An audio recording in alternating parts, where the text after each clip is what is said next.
मेरी बात बन गई है तेरी बात करते करते। उलमाए अहले सुन्नत व हाज़िरीन महफिल, पर्दे में रहकर सुनने वाली ख़वातीन इस्लाम, अस्सलामु अलैकुम व रहमतुल्लाहि व बरकातुहू। अल्हम्दुलिल्लाह अल्हम्दुलिल्लाहि रब्बिल आलमीन वल आक़िबतु लिल मुत्तक़ीन वस्सलातु वस्सलामु अला सय्यिदिल मुरसलीन व अला आलिहि व अस्हाबिहि अजमईन, अम्मा बाद। फ़क़द क़ाल अल्लाहु तबारक व तआला फ़िल क़ुरानिल मजीद वल फ़ुरक़ानिल हमीद। अऊज़ु बिल्लाहि मिनश शैतानिर रजीम, बिस्मिल्लाहिर रहमानिर रहीम। अला इन्ना औलिया अल्लाहि ला खौफुन अलैहिम वला हुम यहज़नून। क़ाल नबिय्यु सल्लल्लाहु तआला अलैहि वसल्लम, मन आदी अली वलियन फ़क़द आज़नतुहु लिल हर्ब। सदक़ल्लाहु मौलाना अज़ीम व सदक़ रसूलुहुन नबियुल अमीनुल करीम व नहनु अला ज़ालिका लमिनश शाहिदीन व शाकिरीन वल्हम्दुलिल्लाहि रब्बिल आलमीन। हज़रात, आप सरहद हैरों के सुन्नी जन्नती मुसलमान बहुत ही काबिले मुबारकबाद है कि आज की शब गौसुल वरा ने आपसे इतना बड़ा काम ले लिया। बड़े अभी आपने मेरे बड़े भाई मुहिब गिरामी नकीब अहले सुन्नत हजरत गुलाम रब्बानी रौनक समस्तीपुरी से आपने बहुत ही अच्छे अंदाज में नकाबत समात की। उनके बाद शायर हिंदुस्तान सना खाने मुस्तफ़ा हजरत क़ारी रिजवान अहमद गौसी से आपने अच्छे अंदाज में मनक़बत गौसुल आज़म समात किया। फिर मेरे बाद बाहर से आए हुए शायर अहले सुन्नत मद्दाह रसूल बुलबुल तैयबा के फूल अकबर रज़ा भागलपुरी से भी आपको नाते नबी समात की सुननी है। अभी हमारे इस स्टेज पर एक से खतीब, एक से एक नकीब, एक से एक अदीब भी बैठे हैं।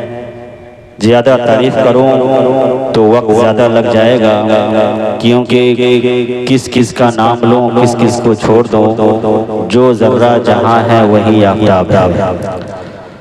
हज़रात, आप लोगों ने आज इतने बड़ा जलसे का एहतमाम किया है कि बाहर से आए हुए चतुर्वेदी महान को भी बुलाया है और हम जैसे नाकारा को भी बुला लिया है।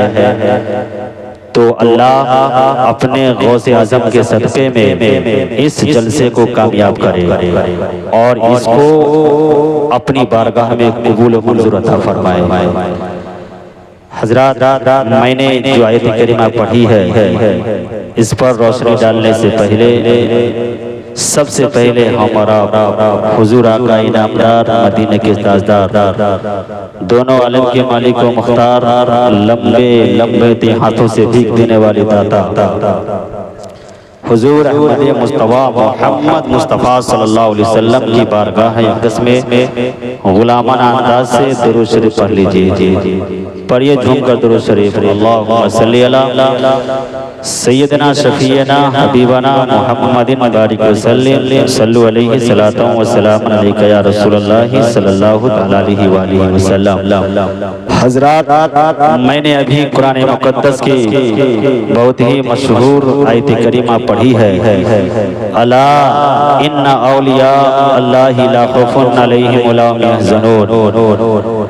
सरकारी आला हजरत फरमाते हैं कि वाह क्या मर्तबा ए गौस है बाला तेरा, वाह क्या मर्तबा ए गौस है बाला तेरा, ऊंचे ऊंचों के सरों से है कदम आला तेरा। और सर भला कोई क्या जाने कि है कैसा तेरा, सर भला कोई क्या जाने कि है कैसा तेरा। औलिया मलते हैं आंखें वो है तलवा तेरा, औलिया मलते हैं आंखें वो है तलवा तेरा। और वो क्या दबे जिस पे हिमायत का हो पंजा तेरा, वो क्या दबे जिस पे हिमायत का हो पंजा तेरा। शेर को खतरे में लाता नहीं कुत्ता तेरा, और तुझसे है दर और दर से है सब से है मुझको निस्बत। तुझसे है दर से है सब से है मुझको निस्बत। हिंद में रहकर भी देता रहूं पहरा तेरा, हिंद में रहकर भी देता रहूं पहरा तेरा। हजरात मोहतरम, ये आला महीना, ये बेहतरीन महीना, ये सुल्तानुल औलिया हजरत गौसुल आजम का है। और आज हम लोग इन्हीं की मोहब्बत में बैठे हैं। रब्बे कायनात कलाम पाक में इरशाद फरमाता है, अला इन्ना औलिया अल्लाह ला खौफुन अलैहिम वला हुम यहज़नून। कि आप बारहा अपने खतीबो इमाम से, अपने महल्ले की मस्जिद के इमामों से आप बारहा सुनते हुए आए इस मौजू पे कि खबरदार अल्लाह के वलियों को ना कोई खौफ है और ना कोई गम है। सुल्तानुल औलिया हजरत गौसुल आजम की करामतें बेशुमार है। आपने हर उलमा से, इमामों से आप बारहा सुनते हुए आए हैं, लेकिन हुजूर गौसे पाक की दो करामतें बहुत मशहूर हैं, दो करामतें बहुत मशहूर हैं। एक चोर वाला करामत कि चोर जब आप आराम फरमा है, चोर आपके हुजरे में गया और जाने के बाद आपका जुब्बा चुराना चाहा, हाथ में जुब्बा जब ले लिया उतने में एक शख्स की आवाज आई, दरवाजे पर किसी ने दस्तक दिया और कहा कि मुझे फला इलाके का कुतुब चाहिए, फला इलाके का अब्दाल मर चुका है, मुझे फला इलाके का अब्दाल चाहिए। हुजूर गौसे पाक की आंखें बंद थी लेकिन दिल बेदार था। आपने आंखें बंद किए हुए बोलते हैं कि किमाई के पीछे एक अब्दाल छुपा है, कुतुब छुपा है, उसे ले जाओ। आने वाला कौन था? आने वाला वक्त के नबी, एक रवायत में वक्त के वली हजरत खिज़्र अलैहिस्सलाम थे। जब आए, आने के बाद किमारी को हटाया, क्या देखते हैं कि वाकई वो चोर के हाथ में गौसे पाक का जुब्बा मुबारक है। वो आने वाले हजरत खिज़्र ने कहा कि चलो तुमको गौसे आज़म ने कुतुब बना दिया है। चोर ने कहा कि ऐसा ना हो सकता है कि मुझे मेरा मजाक उड़ाया जा रहा है, क्योंकि मैं तो चोर था, मैं कुतुब कब से बन गया, मेरा मजाक उड़ाया जा रहा है। लेकिन गौर कौन सा भाइयों, किसी से पूछा गया कि इस्लाम मजहब में वो सारे का कि चोर और चोरनी जब पकड़ा जाए तो उसका दोनों हाथ काटने का हुक्म है। मजहब इस्लाम में हाथ को काटा जाता है, लेकिन वो नौजवान जैसे ही हुजरे गौस में घुसा, हजरत गौसे पाक के जुब्बा को लेना चाहा, तो लेने के बाद होना तो ये चाहिए था कि गौसे आज़म उसको जेल भिजवा देते या कोई सजा देते या उसका हाथ काट देते, लेकिन नहीं, बल्कि गौसे पाक का जुब्बा जब चुराया तो दरबारे गौस से कुतुब बना दिया गया। सवाल पैदा होता है, कहने वाला ये कह सकता है कि दरबारे गौस ऐसा है, तो हम और आप ये सोचते हैं कि मजहब इस्लाम में वो सारे का तो चोर और चोरनी जब पकड़ा जाए तो उसका दोनों हाथ काट लिया जाता है, लेकिन दरबारे गौस से ऐसा सजा नहीं मिली, बल्कि कुतुब बना दिया गया। बात ये थी कि गौस का दामन उस चोर के हाथ में था, चोर के हाथ में गौसे पाक का जुब्बा था। ये जुब्बे की वजह से वो इंसान चोर नहीं रहा, बल्कि अल्लाह ने उसको अपने जमाने का कुतुब बना दिया। ये निस्बत की बात है, निस्बत से मुमताज हुआ करती है। एक तो ये है, दूसरी करामत गौसे आजम की एक ये है कि आपने 12 साल की कश्ती को आपने जिंदा किया है। ये उलमा बयान करते हैं, हाफिज सदाम साहब 12 साल की कश्ती को, ये रवायत है, 12 साल की कश्ती को आपने निकाला है। अब अकल का अंधा, अकल का टूअर अगर कहे कि ये कैसे हो सकता है, ये नामुमकिन है, मुहाल है। कोई अगर 12 साल में मछली उसको खा गई होगी, उसको जानवर, दरियाई जानवर उसको निगल गया होगा, खा गए होंगे, उसके कश्ती के पार्ट पुर्जे हट गए होंगे, 12 साल एक मायने रखता है। लेकिन जिंदा कैसे हुआ? तो वो जिसकी अकल पर फालिज की बीमारी होती है, वो करामते गौस से एतराज करता है। लेकिन वाकई जो गौस का चाहने वाला है वो एतराज नहीं करता, बल्कि ये कहता है कि जो मेरे गौस ने किया है बिल्कुल हक और सच करके दिखाया है। जब मेरे नबी पर लोगों ने एतराज किया है, मेरे नबी को लोगों ने बुरा भला कहा है, तो सरकार गौसे पाक ने अपनी करामत से उसका निचोड़ जवाब दिया है। अब लोग कहते हैं कि गौसे आजम जो मुर्दे को आपने कश्ती को आपने दरिया से 12 साल में निकाल दिया, ये समझ में बात नहीं आई। जाहिर सी बात है, बात समझ में आने वाली नहीं है कि बात समझ में नहीं आई। जब बात समझ में नहीं आई तो उलमा लिखते हैं कि जो किसी इंसान के समझ में न आए उसी का नाम तो करामत है। जो बात समझ में न आए उसी का नाम करामत है।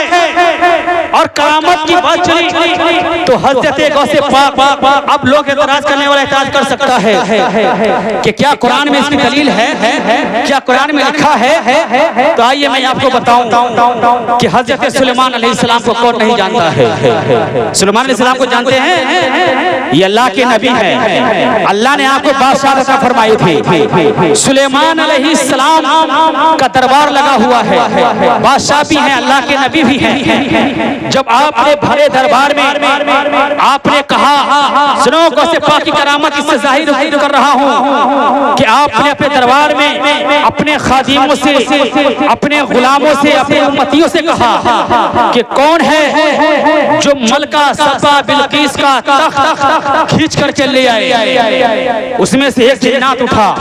आज हम लोग हैं, हम लोग क्या कहते हैं कि जिन्नात को ज्यादा ताकत होती है, जिन्नात ताकतवर होता है।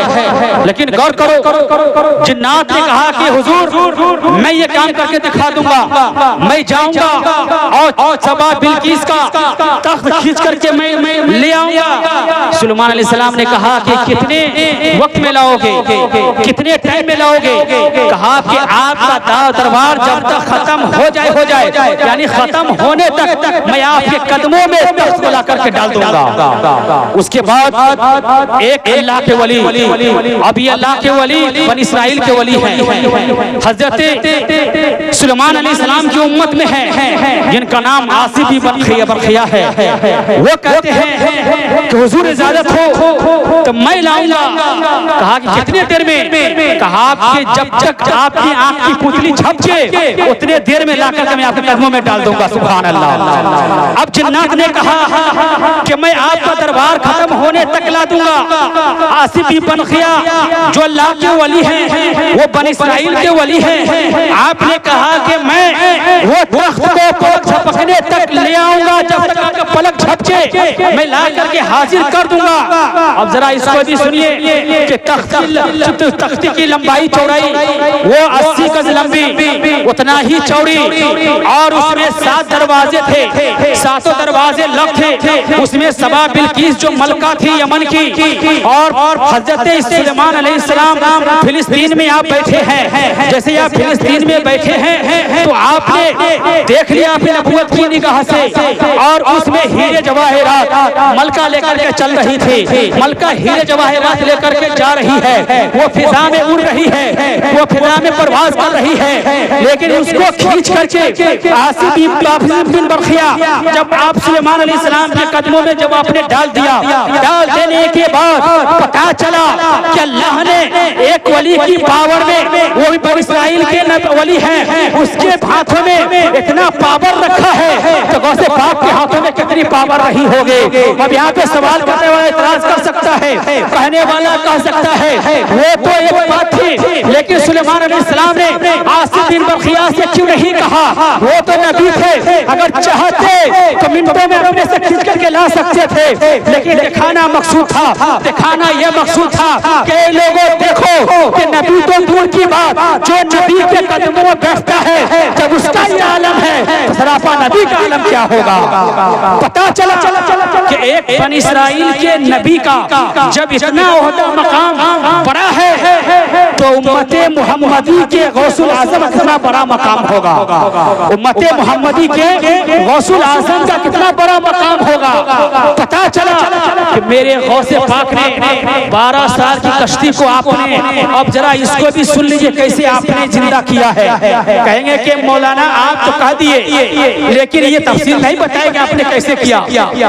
एक बार हजरत गौसे पाक आप दरियाए दजला किनारे सफर कर रहे थे, घूमने के लिए गए। जब घूमने के लिए देखते क्या है कि एक ज़ईफा ज़ारो कतार रो रही है। जब एक बूढ़ी ज़ारो कतार रो रही है, पूछते हैं कि ऐ बूढ़ी क्यों रो रही हो? कहा कि मैं यहाँ पे आती हूँ इसलिए कि आज से 12 साल पहले मेरा एक ही इकलौता बेटा था, उसको मैंने अपने कितने अरमान से पाला था, लेकिन मैंने दिल में ख्वाहिश की थी कि चांद से टुकड़ा वाली बहू घर में लाऊंगी, बहुत ही हसीन बहू लाऊंगी। लेकिन रिश्ता तय हुआ, लड़की के देखा देखी हुई, रिश्ता तय हुआ, लेकिन इस दरियाए दजला के उस पार में मैंने अपने बेटे का रिश्ता किया। लेकिन बारात जो भी गई थी दुल्हन को लेकर के जैसे ही आ रही थी, लेकिन कश्ती में वो दुल्हन डूब गई। जब दुल्हन डूब गई बाराती सारे डूब गए। और आज 1-2 साल नहीं बल्कि 12 साल से मैं आती हूँ, और आने के बाद मैं यहीं पे रोती हूँ, बिलखती हूँ, लेकिन अपनी याद को मैं यहीं पे गर्क करना चाहती हूँ, क्योंकि मेरा इकलौता बेटा था। हजरत गौसुल आजम से देखा ना गया। कहा कि ए अल्लाह तू निस से हद करने वाला है, ए अल्लाह तू कुन से हर कुछ करने वाला है, ए अल्लाह तबारक व तआला तू सब कुछ कर सकता है, लेकिन इस बूढ़ी औरत के बेटे की जिंदगी को लौटा दे। इतना कहना था, हुजूर गौसे पाक की आवाज रब की तरफ पहुंची। जब अर्श आज़म से टकराई, रब की बारगाह मकबूल हुई। मकबूल होने के बाद फौरन दरिया में एक तूफान सा आया, कश्ती निकला। जब कश्ती निकला तो अल्लाह ने उस कश्ती से सारे बराती को भी जिंदा किया, और सारे बराती को और उस बूढ़ी के दूल्हा को भी और उसकी बहू को भी जिंदा किया। जिंदा करने के बाद हजरत गौसे पाक ने जब ये देखा तो आपने बूढ़ी से कहा, ए बूढ़ी सुनो, ले यही तेरी बहू है, ये तेरा बेटा है, लेकिन इसके सदके में अल्लाह ने जितने बराती थे सबकी जिंदगी दोबारा लौटा दिया। सुभान अल्लाह। गौर करो कुरान भाइयों, ये है वली की ताकत, ये है गौसुल आजम की ताकत। गौसुल आजम की बेशुमार करामतें हैं। इस मुख्तसर वक्त में करामतें बयान करना ये मुश्किल है, लेकिन आओ मैं आपको 2-3 करामतें और सुनाता हूँ, उसके बाद फिर इंशाअल्लाह मैं अपनी जगह लेता हूँ। एक मर्तबा हजरत गौसे पाक, अब गौसे पाक जब आप पैदा हुए, आज कुछ लोग कहते हैं कि गौसे आजम को इतने बड़े मकाम तक पहुँचाना ये अल्लाह ने पहुँचा दिया।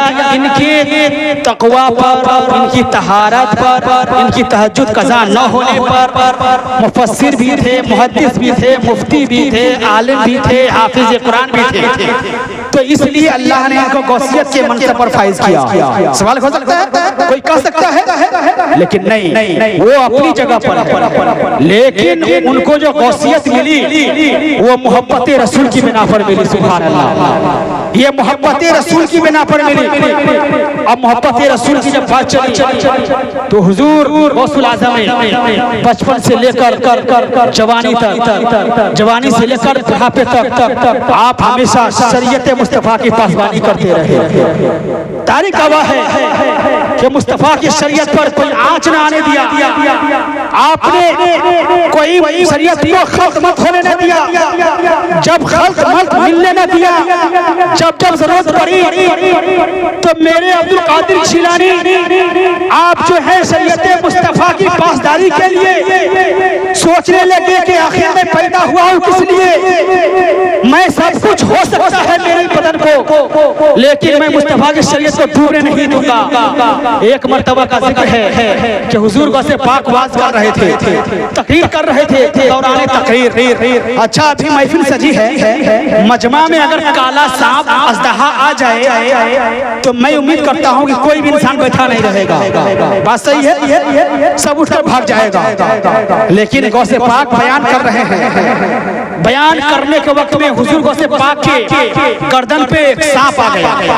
जब सांप आ गया वो काला सांप, और सांप आने के बाद पूरे बदन को लपेट लिया, लपेट लेने के बाद हुजूर गौसे पाक के आस्तीन में घुसा, आस्तीन में घुसने के बाद इधर से निकला, फिर इस तरफ आया, आने के बाद गर्दन पे अपना मुंडी रख लिया, रख देने के बाद फिर थोड़ी देर के बाद गौसे पाक अपना मजमा चालू रखे। हदीस रसूल बयान करते रहे, सांप ने गौसे आजम के मुंह को देखा, चेहरे को देखा, और चेहरे को देखने के बाद फिर सांप धीरे से उतरा, और उतरने के बाद चल दिया। सारे मजमा पे खौफदारी हो गई कि हुजूर क्यों नहीं इस वसवास को खत्म कर देते, क्यों नहीं तकरीर को बंद कर देते। लेकिन गौसुल आजम से बाद में पूछा गया कि आपके बदन पे सांप आया था, लेकिन आपने वाज क्यों चालू रखा, तकरीर क्यों चालू रखा, आपको क्या डर नहीं लगा,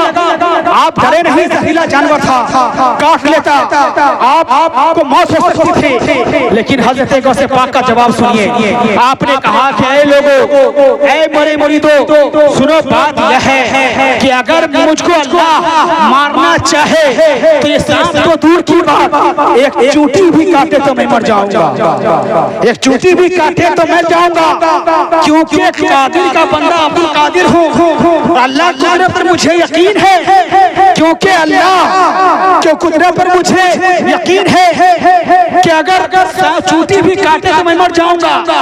लेकिन मैं खौफ नहीं खाता सांप से, कोई जानवर से खौफ नहीं खाता।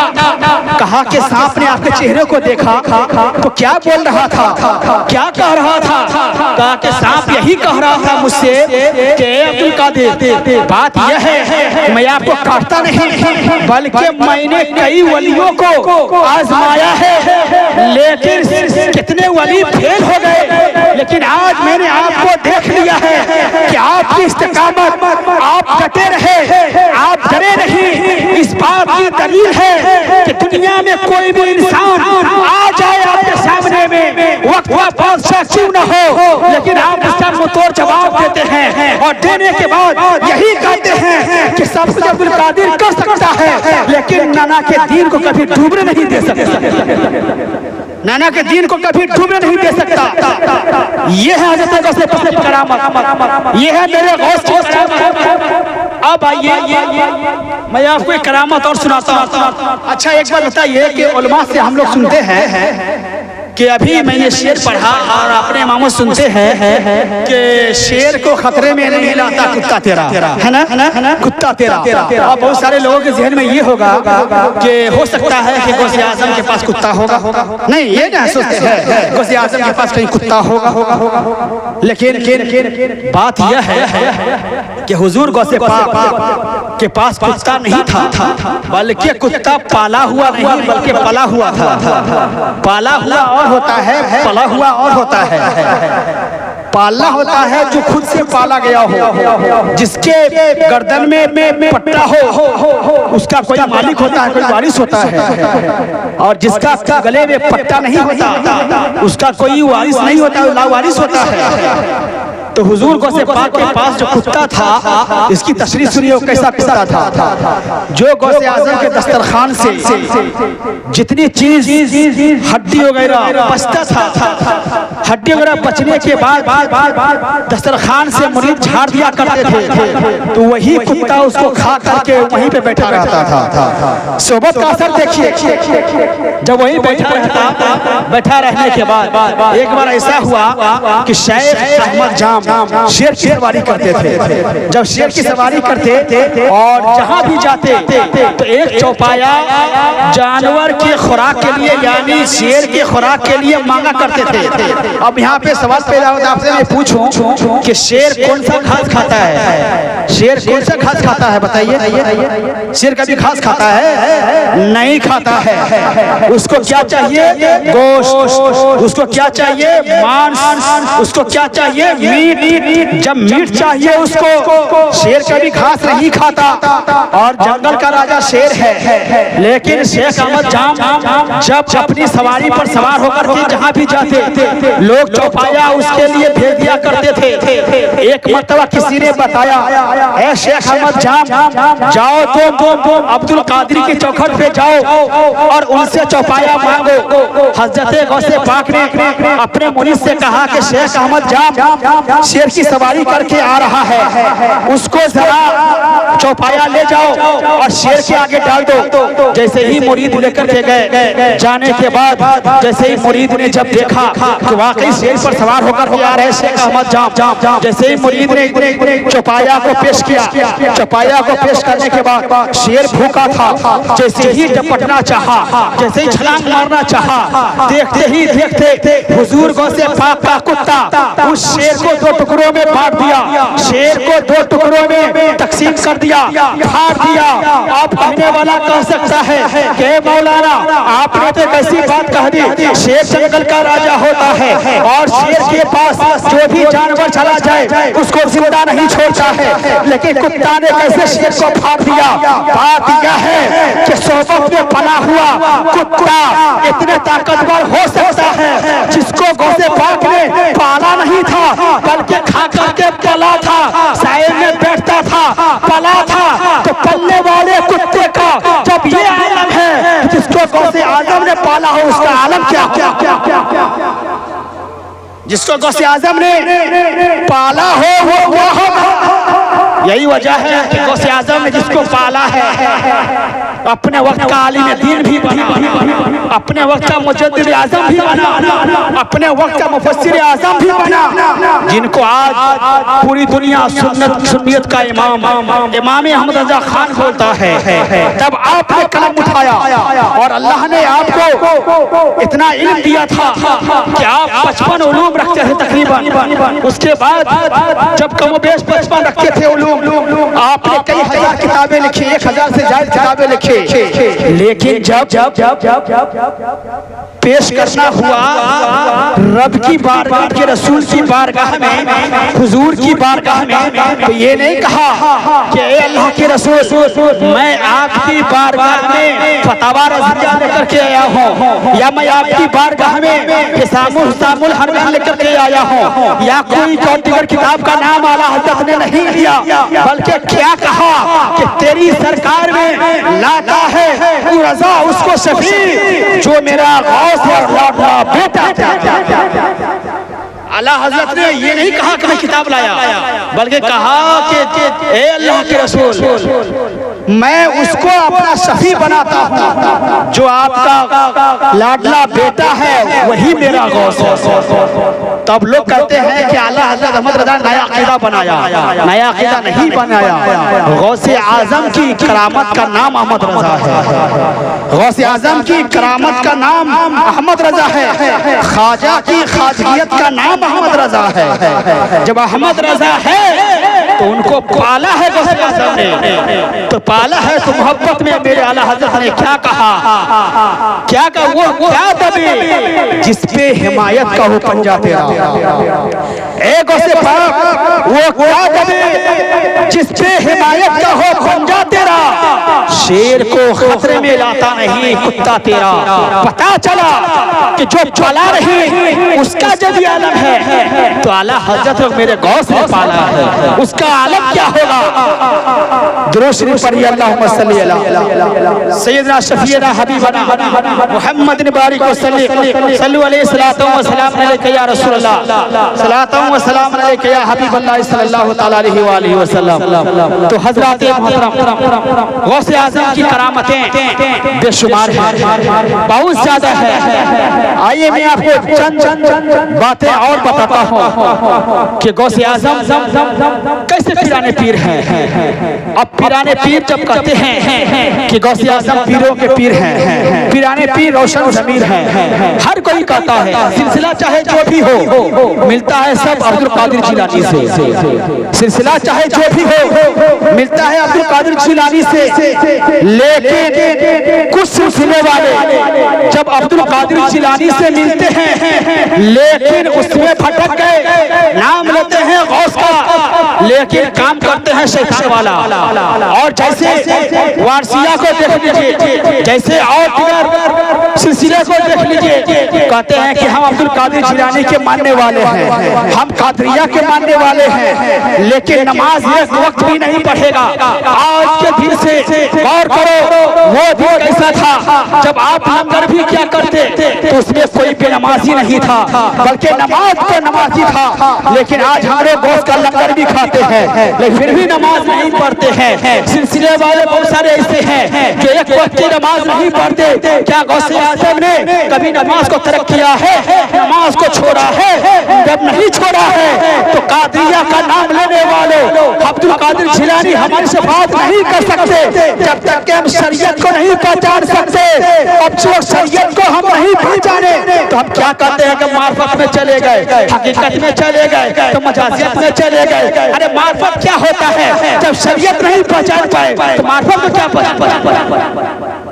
क्या बोला साहब? जब शरीयत नहीं पहचान पाए तो मार्फत क्या पहचानेंगे।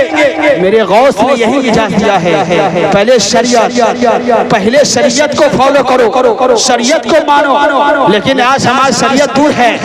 अबिल्ला माशाल्लाह मैं यहाँ की बात नहीं करता, मैं जहाँ रहता हूँ वहाँ कुछ लोग ऐसे हैं जो कहते हैं कि हम लोग मार्फत वाले हैं। अरे मार्फत क्या होता है? कि नमाज नहीं पढ़ता, नमाज से कहीं मार्फत मिलती है, नमाज छोड़ने के बाद मार्फत मिलती है। किसने कहा दिया? नहीं, शरीयत है। पहले शरीयत आगे।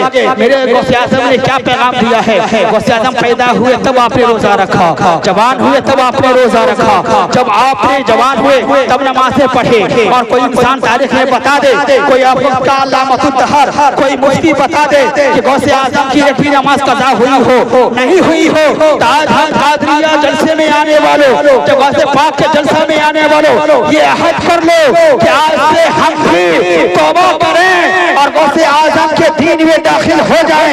जब दाखिल हो जाते हैं तो हम कभी नमाज को तर्क नहीं करेंगे, नमाज को छोड़ेंगे नहीं। तो पता चला कि जो नमाज को पाबंदी करेगा, नमाज की पाबंदी करने के साथ साथ उससे गौसुल आज़म भी राजी होंगे। जब गौसुल आज़म राजी होंगे तो उससे नबी पाक भी राजी होंगे। जब नबी पाक राजी है तो उसका खुदा खुद ब खुद राजी हो जाएगा।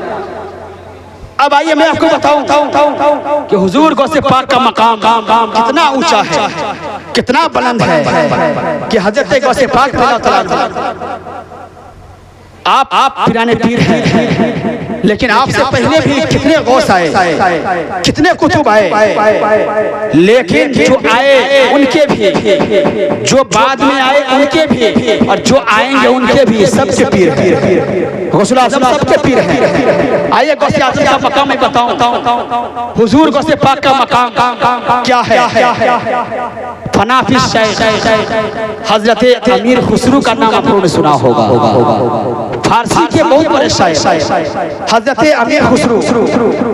जब फारसी के बहुत बड़े शायर अमीर खुसरू और मुरीद हैं किनके? महबूबे इलाही के। सुभान अल्लाह, महबूबे इलाही के मुरीद हैं, निजामुद्दीन औलिया के मुरीद हैं।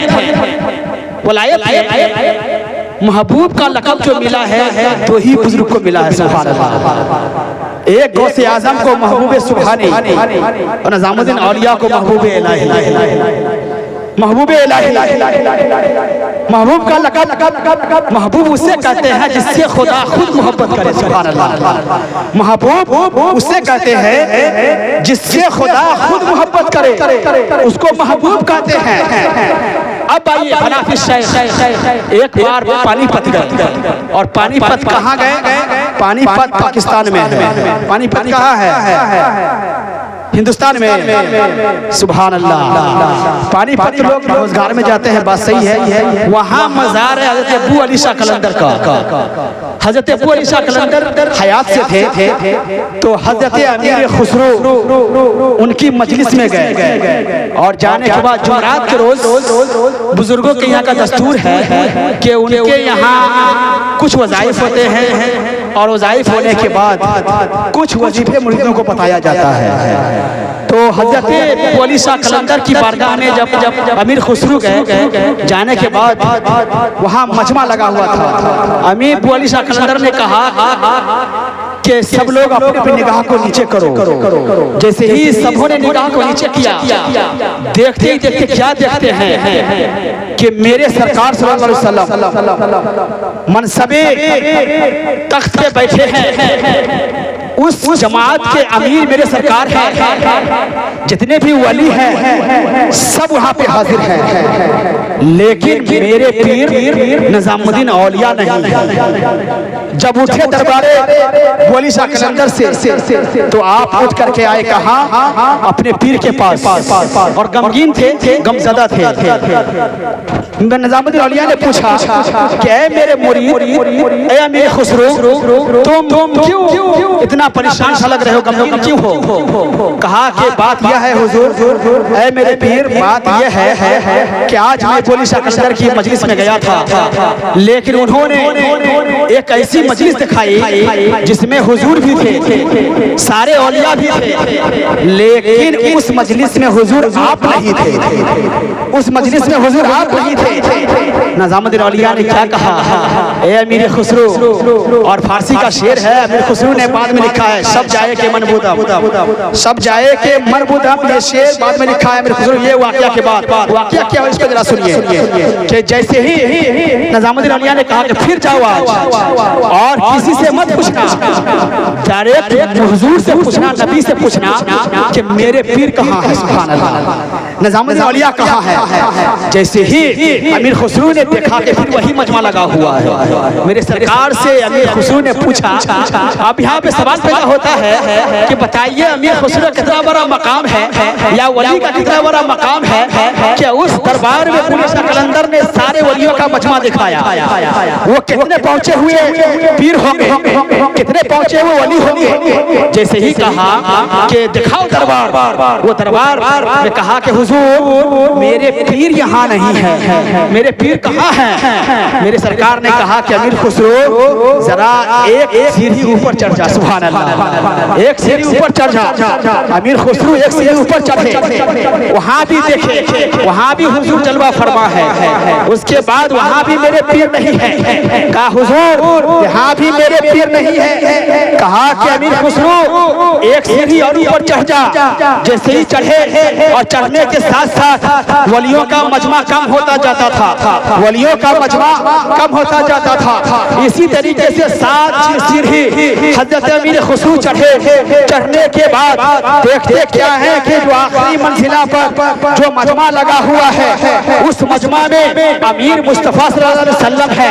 वहाँ सिर्फ 3 लोग हैं, लेकिन 3 लोग रहने के बाद जैसे ही निजामुद्दीन औलिया ने अपने चेहरे से पर्दा को हटाया, हटाने के बाद जैसे ही आपने देखा तो मेरे पीर यहाँ है, इतना देखने के बाद हज़रत अमीर खुसरो की आँख खुल गई। जैसे ही आँख खुल गई, आँख खुलने के बाद आप दौड़े दौड़े आए अपने पीर की बारगाह में। आने के बाद कहते हैं कि हुजूर आज मैं बहुत खुश हूँ, आज मैंने आपका दीदार किया है, आपको मैंने देख लिया है, मैं बहुत खुश हूँ, मैं बहुत खुश हूँ। इतना कहने के बाद हज़रत निजामुद्दीन औलिया ने कहा कि ऐ मेरे मुरीद, ऐ अमीर खुसरो, क्या तूने किसी और को नहीं देखा? कहा कि हुजूर जब मैंने आपको देखा तो आपको देखने के साथ साथ के साथ साथ जो है मैंने किसी को ना देखा, इतना कहना था। हजरत अमीर खुसरो ने कहा, हुजूर मैंने इतना देखा कि मेरे सरकार जलवा फरमा है, एक दाएं तरफ बुजुर्ग है, एक बाएं तरफ बुजुर्ग है, लेकिन उन्हें पहचाना नहीं। निजामुद्दीन औलिया ने कहा, जो दाहिने तरफ थे वही अब्दुल कादिर जिलानी थे और बाएं तरफ थे वही ख्वाजा गरीब नवाज थे। सुभान अल्लाह। हजरत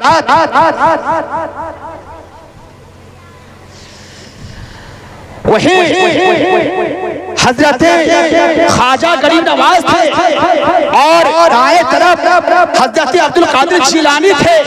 तो इससे अंदाजा लगा कि गौसुल आजम का मकाम कितना ऊंचा है। उस दरबार में सिर्फ तीन ही थे, निजामुद्दीन औलिया, ख्वाजा गरीब नवाज और मेरे शेख अब्दुल कादिर जिलानी।